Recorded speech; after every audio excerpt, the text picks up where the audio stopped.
everybody? This your girl, Miss Terry Flower. You are now tuned into the Terry Flower Show for a quick segment of We Don't Know These People. Just remember that everything gonna be used in this video is for fair use purposes only. We ain't got too much time to waste, so let's go and get in here and get in these folk business.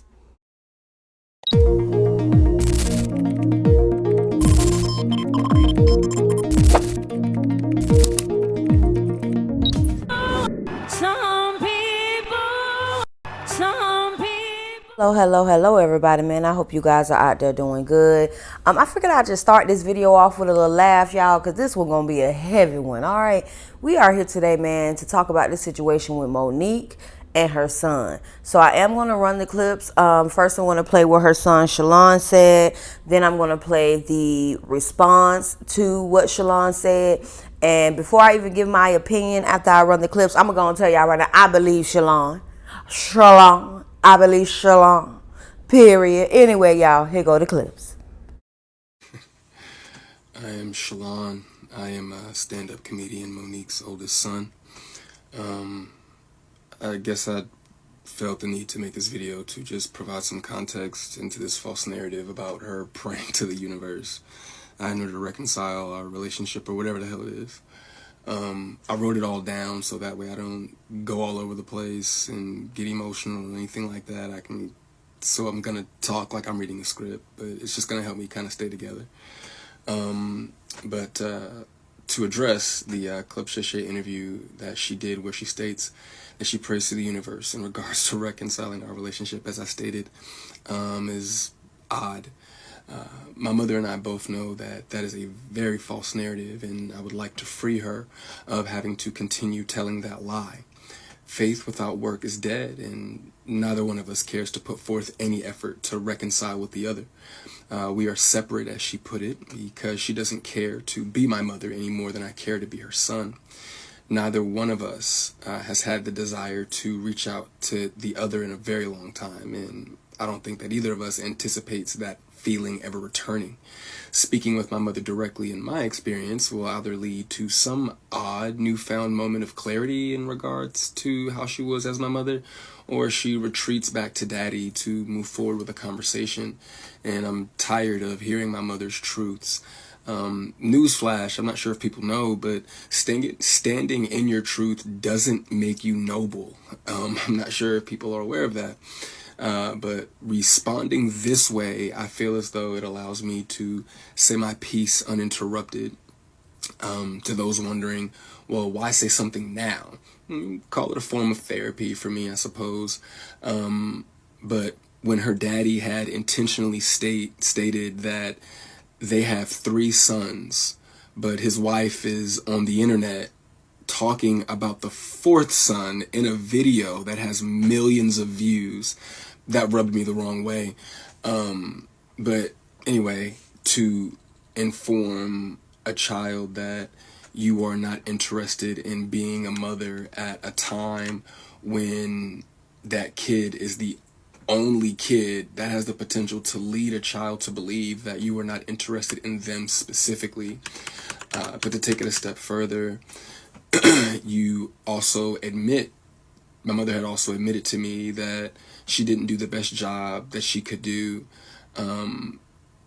which would also make one begin to question, all of your past decisions and prior emotional interactions.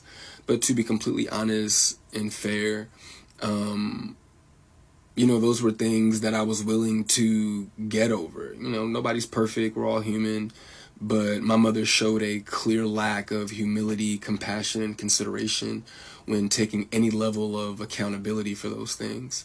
My mother does a fantastic job of acknowledging a lot of things, but she doesn't take accountability very well, and anything that she may take true accountability for, it's only at her convenience, in my experience. But if I had to guess, though, her interest in being a mother probably started around the time that she married her daddy and had his children. But that interest, obviously seemed one-sided, and as it should have been. By that time, I'm in my late teens, so to some degree, the the neglect becomes easier to hide or validate, I guess you could say. There are now 2 baby boys in the house, that require attention. But still during that time, however, I still watched her enjoy the love and admiration of total strangers more than my own.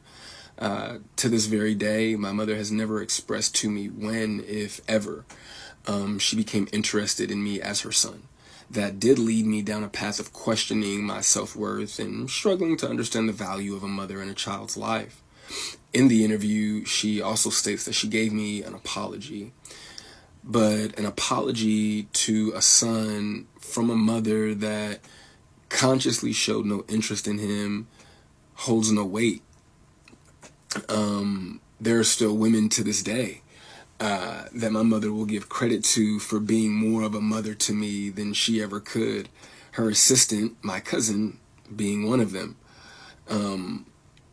Every time, though, that my mother would state that she was right here whenever I was ready, that ideology still blows my mind today, that a person could openly admit to being an uninterested, not put my best foot forward type of parent and be so self-centered that they still express to the kid, you have to come to me when you're ready. You got to come to me for us to make this right. Okay. But I'm not sure what my mother could possibly think that she has shown me in the past or have for me now that's not money, goodness gracious, that would make me want to come to her or whatever those feelings are supposed to be. A mother is supposed to be the first woman that a boy falls in love with. I loved my mother very much, but my mother loved things more than she loved me, and she would validate her love for me by giving me things and would proceed to call me ungrateful or inconsiderate if said things did not have the desired effect. I couldn't imagine what it's like to be her, though, to ask God for what you want, and then he gives you what you need, though, only for you to ignore it and have the audacity to ask God for something else. And I'm glad I don't, I'm glad I didn't do that. And when he told you no, you went to the universe instead.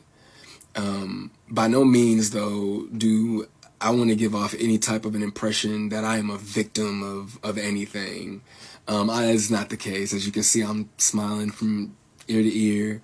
I'm alive. I'm happy. I'm a dad. I'm healthy, I think. I drink a lot of water. I'm getting over a cold now. I still have my days just like everybody else. And, there were a few things that she did teach me along the way. I did learn how not to love from my mother. I also learned to make sure that I never lose so much of who I am that I have to validate it through another person.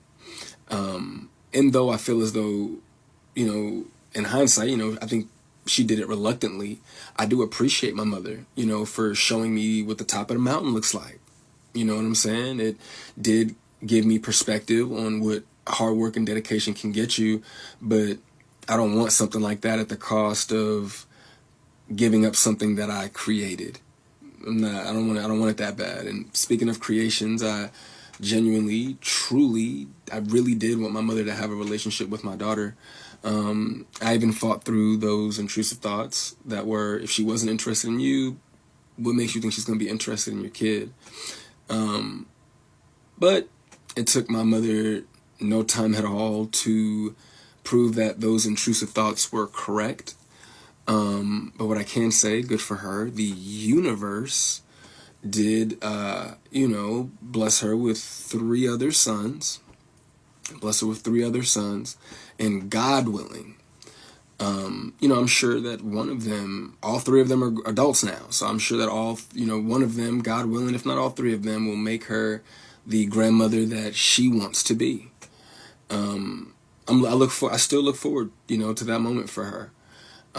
But overall, when it comes to the boys, though, I am happy that whenever they do hear me talk, sorry, my phone did something weird, but whenever they hear me talk, they don't know what it is. They can't relate to what it is that I'm saying. My experience with my mother is not their experience, with our mother.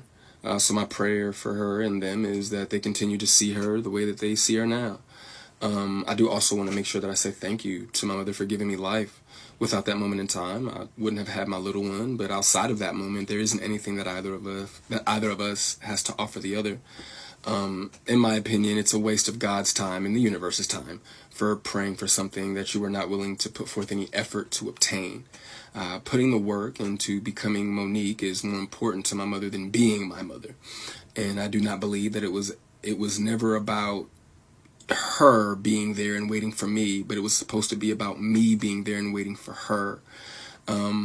My mother's value had reached such a low point in my life that I no longer found it necessary to either want to wait for her or even go to her. But like I said, man, I'm super grateful that she has the opportunity to do it all over again. I'm happy for her. I hope the Cat Williams tour goes well, but the narrative that she prays for us to reconcile is a false narrative. It's not real, not appreciated if she stopped saying stuff like that. There was Instagram that was put up, or I guess it was TikTok, baby. TikTok that was put up by my son, my oldest son, Shalon. And this is what I want to say to this. There are some people that are saying, oh, you should be ashamed of your mothering skills. You should be ashamed of yourself. This is what I'll say. Let's let it play out. Because the same ones that said to me I was crazy, I was deranged, we watched it play out. So just like with my son, we'll watch this play out. And I do want to address this though, Shalon. When you say her daddy, then that's when mommy gonna say stop playing, because this has been Uncle Sid your whole life. Uncle Sid knew you before you knew you. So for you to say her 3 sons, yes, you're absolutely right. He has 3 sons. He can't claim you as his son because he's always been Uncle Sid, and he knows your daddy very well. And love that brother. And the irony of all of this is not what is said, but what's left off. Yes. See, you're leaving off the fact that the last time we laid eyes on you, your mother got you everything you needed for the newborn baby about 3 years ago. You're forgetting about how I, from Georgia, am talking you through getting your car after we gave you the half the down payment for it. And you were 31 years of age, 32 years of age at that point. And I'm negotiating the deal with the dealer for you as you sit there. And you have the vehicle you're driving right now because of your mother. These are the things that you're leaving out when you're expressing what you're expressing in reference to your mother. You're not expressing the relationship that you have with your father, where you spoke ill to him, not to mention spoke ill to your mother, but somehow your mother and father and I all have a loving relationship and communicate back and forth because of the love that we have for you. The one thing these individuals, and to the individuals out here that oftentimes speak after they've heard one side of the story, there's an old saying: believe half of what you see and none of what it is that you hear. Please don't take our word for it, but what we will convey is this. Those who are parents and have raised their parents up to being adults. Their children. Raise their children up to being adults. Right on. Those who are parents that raise their children into adulthood know that there comes a time and a place in which they determine their own decisions, their own path. You can have multiple children that are raised in one house, but they act and they take on different things.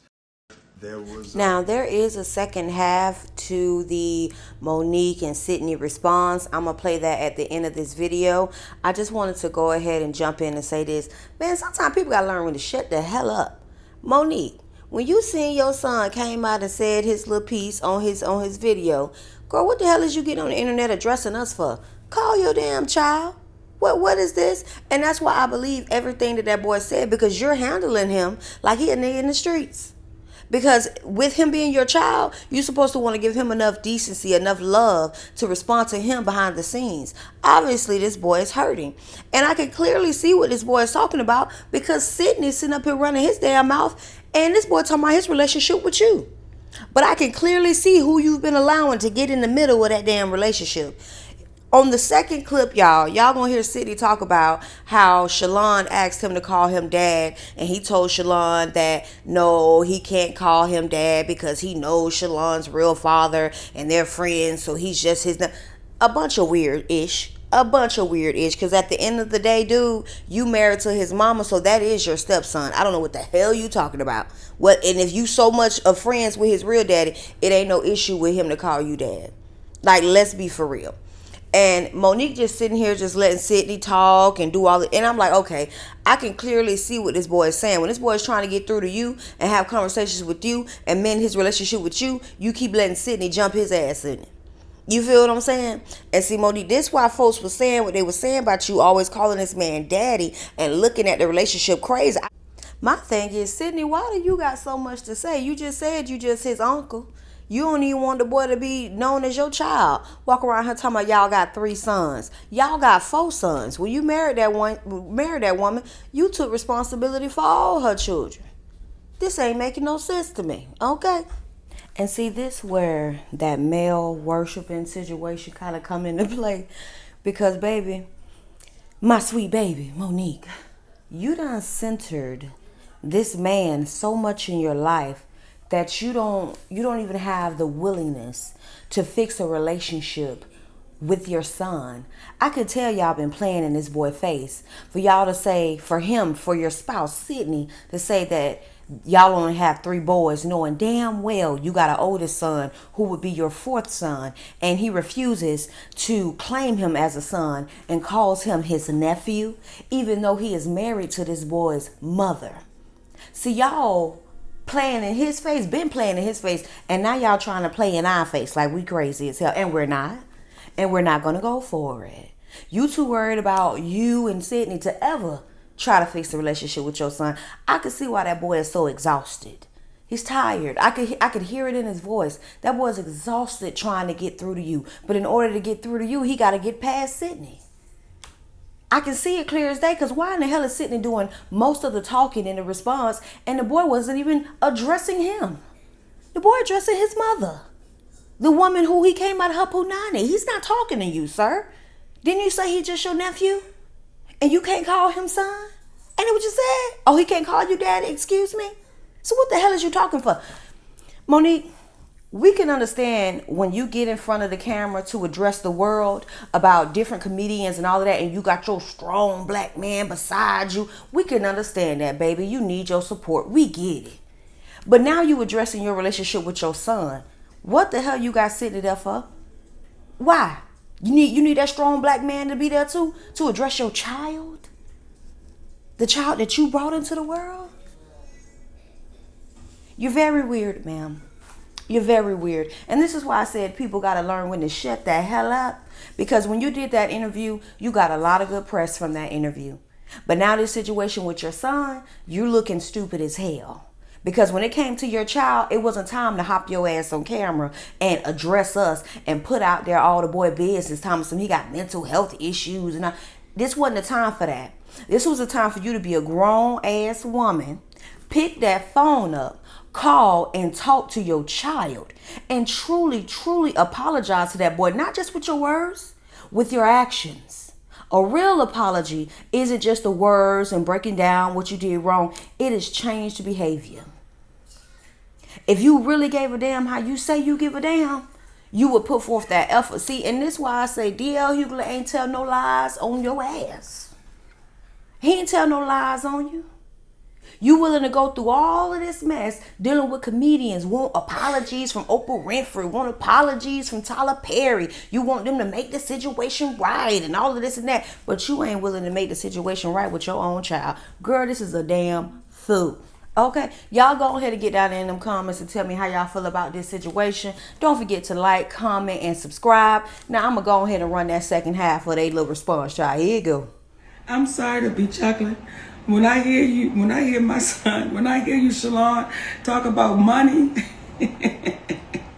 and stuff, it's like, baby, as I told you when you were younger, I told you as a man, don't let nobody introduce you to me. You know who your mama is. And when folks speak in reference to calling your seed. Sometimes, especially when your seed decided to call things off with you because you didn't move for a 34-year-old, 32-year-old man in the time that he wanted to do, because you as a mother, you as an entertainer, you as an actress, you as a grandmother, you as a wife, allotted the time to see him, but he pushed you away. But then when it's time for him and it doesn't work for you, now it's a problem. Listen, it comes a point in time where when you become a man, when you become a woman, it is your obligation to do for you. To do for you. At 31, brother, 32, I'm sitting there on a conversation at the behest of your mother. Why? For you. Because I love my nephew. And we still love you, Shalom. That's why your mother and your father interact with one another, to let them be aware of what's happening with you. So if you think you're not loved, that's because you're not paying attention. And there are other dynamics that fall into play, in which we completely understand. And for you too, we're going to keep the light on for you. But I find it extremely ironic that the last time you saw me, you wanted to be able to call me dad. And I couldn't allow you to call me dad because there's only one dad in your life. And he's a friend of ours. Come on. He's a friend of ours. So Come on. Like, what's poppin'? Just like, ooh, what's poppin'? I like you, what's poppin'?